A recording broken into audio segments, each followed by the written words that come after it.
Welcome to another deep dive. Today, we're going back to the 1970s to explore a true crime case that really shook California. Right. The story of Thor Christiansen, a serial killer who targeted young women. Wow.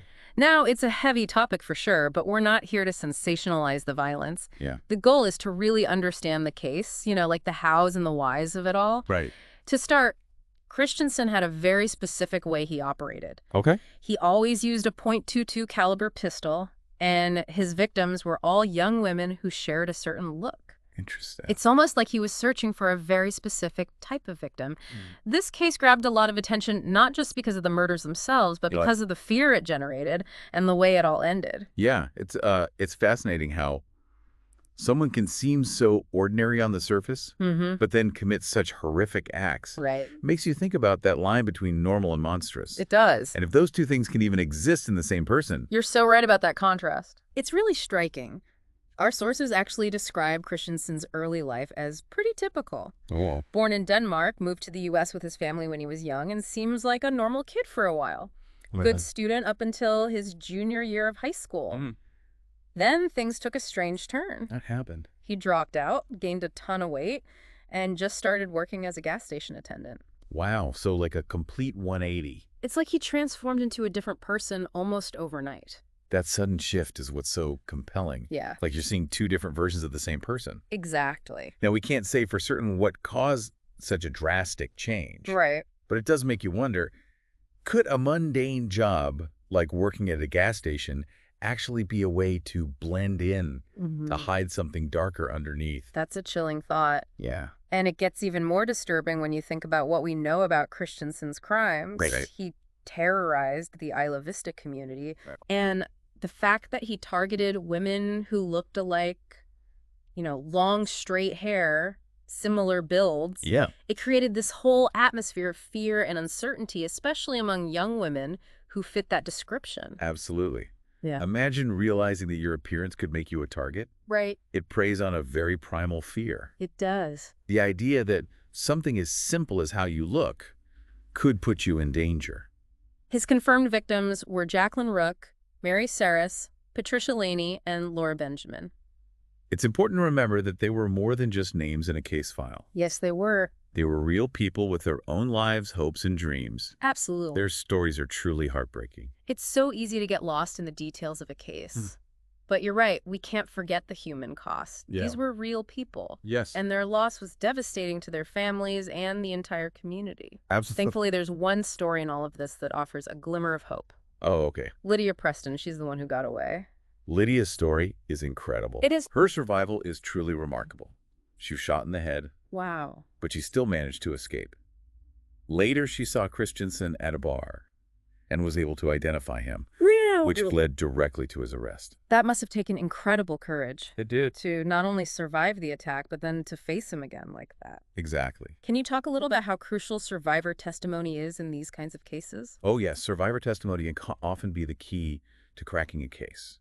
It provides vital evidence and offers a unique perspective into the mind of the attacker. Right. In this case, Livia's testimony was absolutely critical in getting Christensen convicted. Yeah. But beyond that, her story is just a testament to the resilience of the human spirit. It is. To endure something so horrific and still come out fighting for justice that's inspiring. It's a good reminder that even in the darkest moments, there can be such incredible strength. Absolutely. So with Lydia's help, the police finally had their suspect. But the investigation leading up to that was massive, over 115 interviews. And what's interesting is they'd actually encountered Christensen before during a minor in possession citation. Really? They found a .22 caliber pistol in his car. It's amazing how these seemingly small details can end up being major clues. I know, it's crazy. In this case, that encounter, though minor at the time, was a crucial piece of the puzzle. It was. Really shows the importance of thoroughness in police work. For sure.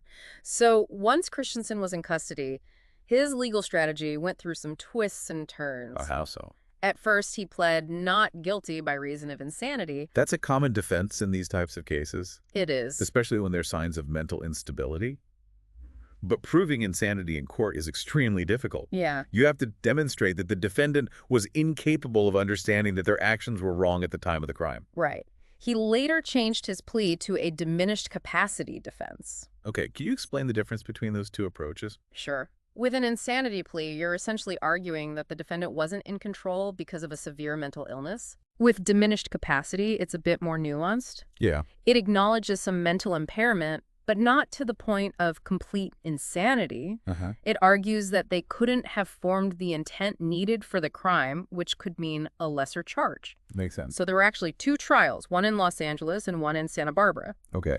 In the Los Angeles trial, he was found guilty of murdering Laura Benjamin and attempting to murder Lydia Preston. Wow. The psychiatrist's testimony in that Los Angeles trial was really important. Yeah. They talked about Christiansen engaging in what they called provisional planning, Okay. basically having a backup plan in case his initial plan failed. Uh-huh. And they brought up evidence of necrophilia. Oh, wow. This painted a picture of someone with a disturbing level of control and premeditation, Right. which challenged that diminished capacity defense. Yeah, I bet that LA trial had a big impact on the Santa Barbara trial. It did. During the Santa Barbara trial, Christiansen suddenly pled guilty to all 3 murders. It took everyone by surprise. What could have caused such a shift? It's tough to say for sure what was going through his mind. Yeah. Maybe the evidence just felt insurmountable, especially after the guilty verdict in LA. Maybe he felt remorse or wanted to take responsibility. Possibly. Or maybe his lawyers advised him that pleading guilty could lead to a less severe sentence. Right. Whatever the reason, that guilty plea sealed his fate. He was sentenced to life in prison, but as you mentioned earlier, the story doesn't end there. It doesn't. And that's where we'll pick up in part 2. We'll delve into the unexpected turn of events surrounding Christiansen's death in prison. Okay. And explore the lasting impact of this case, particularly focusing on Patricia Laney's legacy. All right, sounds good. Yeah. So last time we left off with Christiansen's sentence to life in prison, but you mentioned his story takes another dark turn. Yeah, Christiansen's story doesn't end with that life sentence. It actually takes a turn that feels like something out of a movie. Oh, really? What happened? He died just a year into his sentence. He died. Wait, was he murdered in prison? Yeah, he was found dead on March 30, 1981, in the exercise yard at Folsom State Prison. Wow. Stabbed once in the chest. And do they know who did it? That's the thing. His killer was never identified. So they never found out who killed him? Nope. The circumstances surrounding his death remain a mystery to this day. It's crazy how this case just keeps getting more complex. Was he targeted? Or was it just random prison violence? I can't help but think about what his life must have been like in there and who he might have interacted with. It's easy to let the imagination run wild in a situation like this, especially considering Folsom's reputation. Yeah, Folsom is a tough place. It was and still is a maximum security prison known for its harsh environment. Violence is practically a given in a place like that. Right. It's possible he got caught in some power struggle, maybe a gang rivalry, or even something more personal.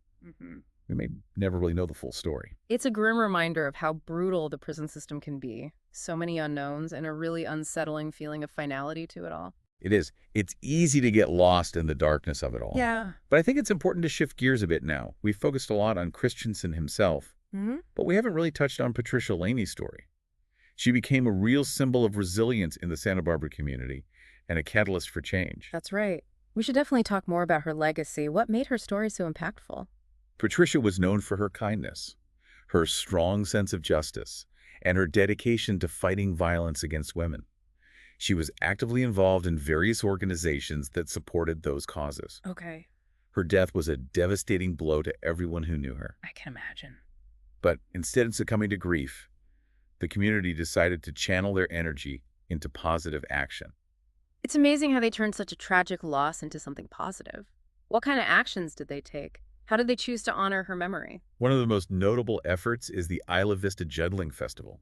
It started in her memory back in 1977, and it still continues to this day. A juggling festival? That's unique. How did they come up with that? It might seem unconventional at first, but I think it captures the spirit of Isla Vista perfectly. Yeah. It's a community filled with life, creativity, and a determination to find joy even in the face of tragedy.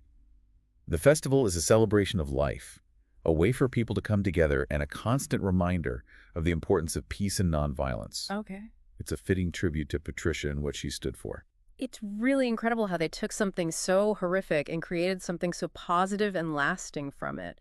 It speaks volumes about the resilience of the human spirit. Absolutely. It shows how a community can unite not just to mourn, but to actively work towards creating a better future. Patricia's legacy extends far beyond her tragic death. It lives on through the actions of those she inspired. Before we move on, I want to highlight the key takeaways from this part of the story. Christensen's death in prison, though shrouded in mystery, raises important questions about the realities of prison life. And on a brighter night, Patricia Laney's legacy demonstrates the incredible power of turning grief into action, creating something positive and enduring. Her story and the community's response are truly inspiring. I completely agree. It reminds us that even in the darkest of times, hope can emerge and spark real change. You know, we've covered so much in this deep dive, the crimes, the trial, the aftermath, but there's one question that keeps coming back to me. Oh yeah, what's that? Can we ever really truly understand what would motivate someone like Christensen? What leads a person down such a dark path? I think that's the question that hangs over every true crime case, isn't it? We try to piece it all together, the events, the Mhm. psychology, the societal factors. Yeah. We're searching for some kind of logic. Yeah. Some way to make sense of the senseless. Right. But the truth is, sometimes there just aren't easy answers. I Right? mean, never fully grasp the depths of someone's depravity. It's unsettling, to say the least. It's like staring into an abyss, knowing there are things about the human mind we may never fully comprehend. It is. But that doesn't mean we should stop trying to understand Right. by examining cases like this. Yeah. Learning from the past, Mm-hmm. working to address those root causes of violence. Mm. Maybe we can prevent future tragedies. You're right. It's not about getting caught up in the gruesome details or sensationalizing the crimes. It's about looking for opportunities to learn to reflect and to hopefully take some positive action. Exactly. So if anyone listening is interested in digging a little deeper into this case, I recommend the Wikipedia page on Thor Christiansen. It's a good starting point for further research. That's a great resource. And as you're learning more, think about those questions we've raised today. What can we learn from Christensen's case? What can we do as individuals and as a society to create a world where these kinds of tragedies are less likely to happen? Those are really important questions to consider. And while the answers may be complex, that pursuit of understanding and the commitment to positive change are definitely steps in the right direction. Well said. This deep dive into the case of Thor Christiansen has been quite a journey, to say the least. It has. We explored some of the darkest corners of human behavior, Yeah. but we also saw incredible strength, resilience, and the power of a community to turn tragedy into hope. It's a reminder that even when faced with unimaginable darkness, the human spirit has the potential for both profound evil and extraordinary good. That's a powerful thought. Thanks for joining us on this deep dive. We'll see you next time.